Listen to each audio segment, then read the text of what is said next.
Assalamualaikum warahmatullahi wabarakatuh.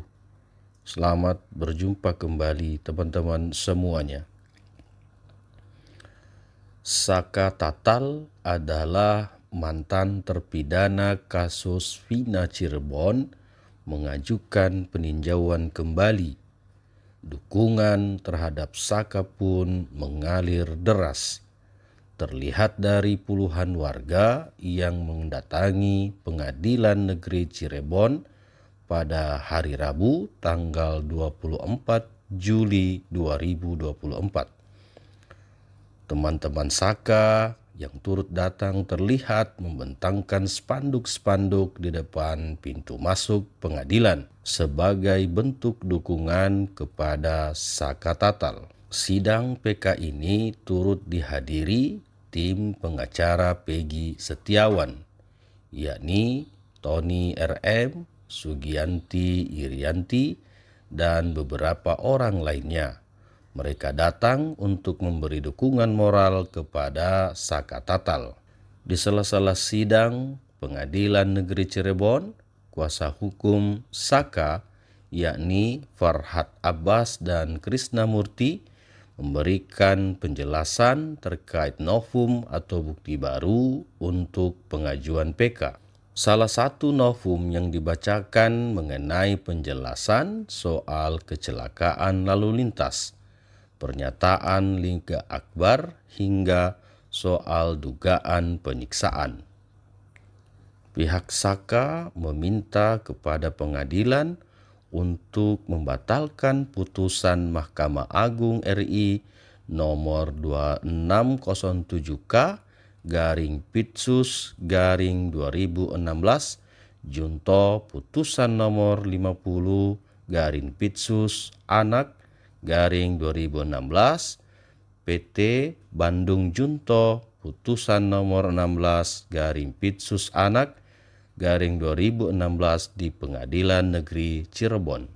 Tim kuasa hukum Saka menilai jaksa penuntut umum dan hakim yang menangani kasus Saka Tatal pada 2016 lalu tidak menggunakan ajaran kausalitas hukum pidana untuk menentukan pertanggungjawaban pidana.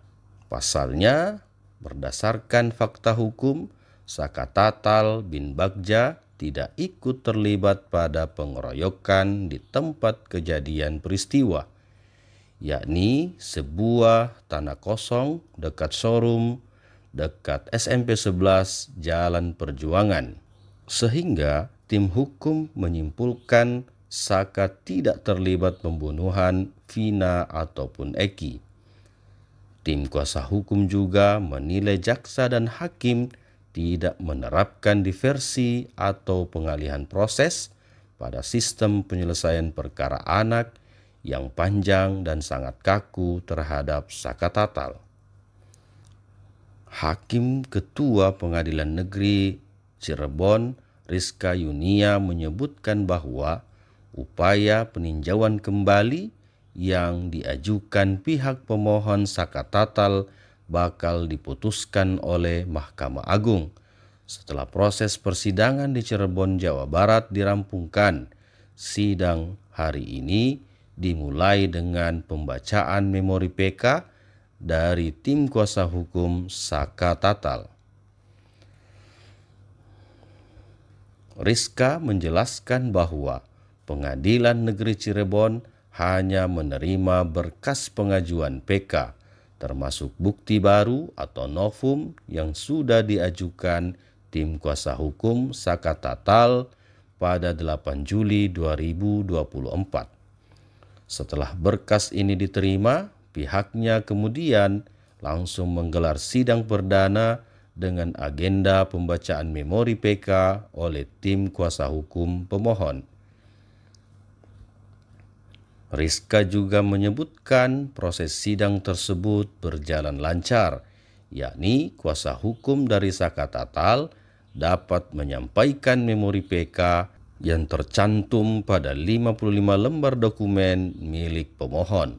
Adapun setelah penyampaian memori PK tersebut, Persidangan akan dilanjutkan dengan agenda penyampaian tanggapan dari pihak termohon, yakni jaksa penuntut umum terkait memori PK.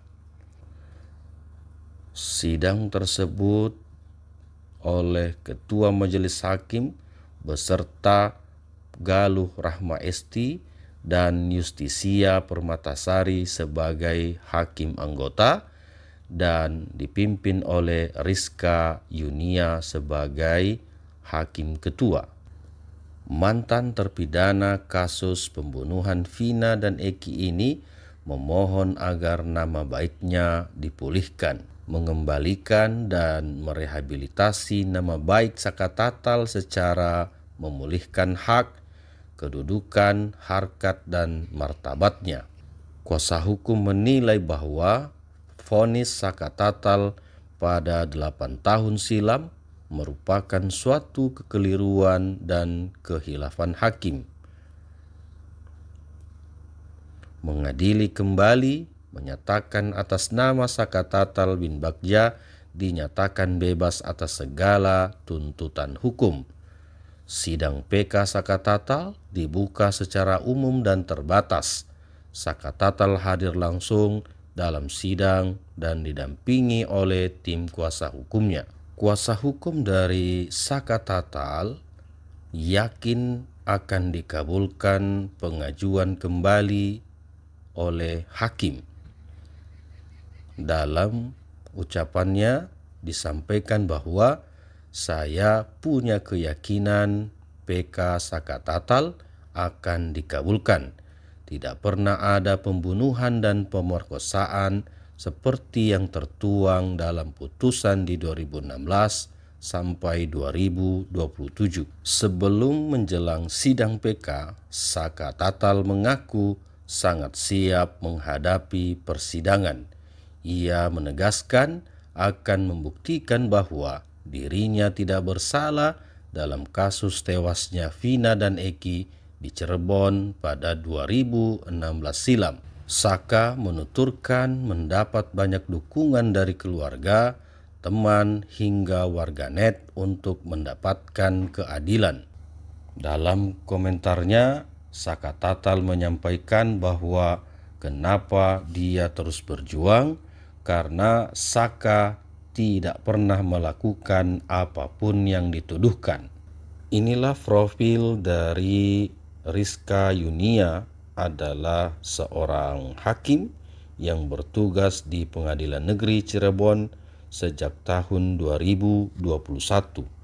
Sebelumnya, ia bertugas di Pengadilan Negeri Slawi, Kabupaten Tegal, dan di Pengadilan Negeri Brebes. Hakim Rizka Yunia lahir di Praia, Lombok Tengah pada 4 Juni 1979, sehingga saat ini usianya 45 tahun. Rizka pertama kali menjadi hakim pada tahun 2008. Ia adalah lulusan S1 Ilmu Hukum Universitas Widyagama Malang tahun 2003. Dalam LHKPN yang disampaikan 23 Januari 2024, ia mempunyai harta kekayaan sebesar 1,1 miliar. Rincian aset yang dimilikinya adalah 1 tanah dan bangunan di Brebes, 2 kendaraan, harta bergerak lainnya, serta kas dan setara kas. Terima kasih teman-teman semuanya. Kita akan berjumpa pada video dan konten berikutnya. Assalamualaikum warahmatullahi wabarakatuh.